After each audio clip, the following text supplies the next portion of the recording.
Hi, my name is Quinn Yuva. I'm a junior at Woodstock Union High School, expected to graduate in 2025. I am the designer, modeler, and prototype manufacturer for the Malawi Project. Hi, my name is Parker Pierce. I'm also in 11th grade at Woodstock Union High School. I'm head of communications and designer for the Malawi Project.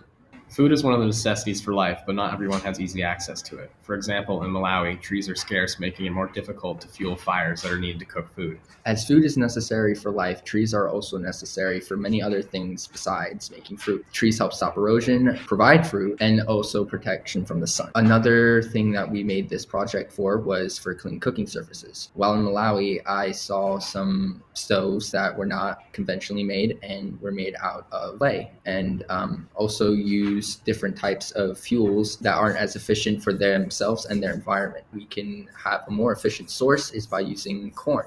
In this village, there is cornfields and they produce a lot of corn. In Malawi, they have a corn pellet machine and they use that to make corn pellets about the size of a hockey puck. And current stoves there are not movable, so like they cook outside and they aren't able to move their cooking from inside to outside when it starts to rain or when it's too windy or when outside temperatures aren't cooperating. So we began starting to research what type of stoves already exist and types of stoves that exist are movable, and we came up with these two ideas were the ones that we liked the most. And we ended up settling on going off something about the stove design on the right. So the solution, we came up with the Malawi Project. Started working together and we came up with some designs, which you can see here in the middle photo. And then we ended up making some wood prototypes, and this is version 1.0 right here on the right.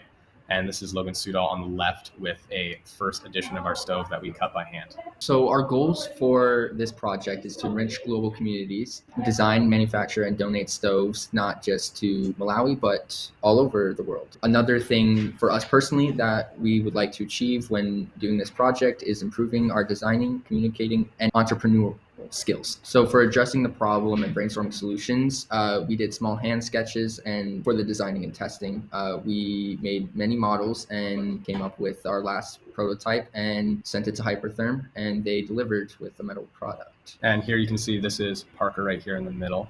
And this is our stove down at the bottom that Hypertherm donated. And this is in Malawi. And we also received incorporated feedback from Malawi the feedback that Parker brought us from Malawi. And then right now we're currently working with Hypertherm, and we have a meeting tomorrow morning to produce and deliver the second prototype. And then hopefully we can get some feedback from that if we have any, and then repeat the process and send another prototype. And then once we have our final revisions, we'll move on to our financing goals. As far as the future goes, we're hoping to make a consumer version of it, which will be tailored towards camping and backpacking, other forms of outdoor adventures. And then also looking for investors and consider patenting that idea.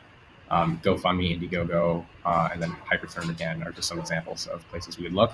And then the big one of our biggest goals, donating around the world and continuing to enrich global communities, and then also selling to consumers. And hopefully if we can get the consumer side running, all of the profits from the consumer sold stoves would go directly to donating other ones to communities around the world. Some ideas that we thought would be appealing to some of our consumers was different size stoves for backpacking, camping, and glamping, engraving patterns onto the stove, holiday editions, and custom engravings. So this is our current design. On the left here, we have version 3.0, which is our current newest version. This is the model that we made in Rhino 7, which is 3D design software that we send to our laser cutter at the school, and also what we'll send to Hypertherm. And the rough projected cost, and this is super rough, I put this in yesterday into SendCut. And with the current specifications that we have, it would cost about $95 if we were to get 100 of them. It's $95 per stove.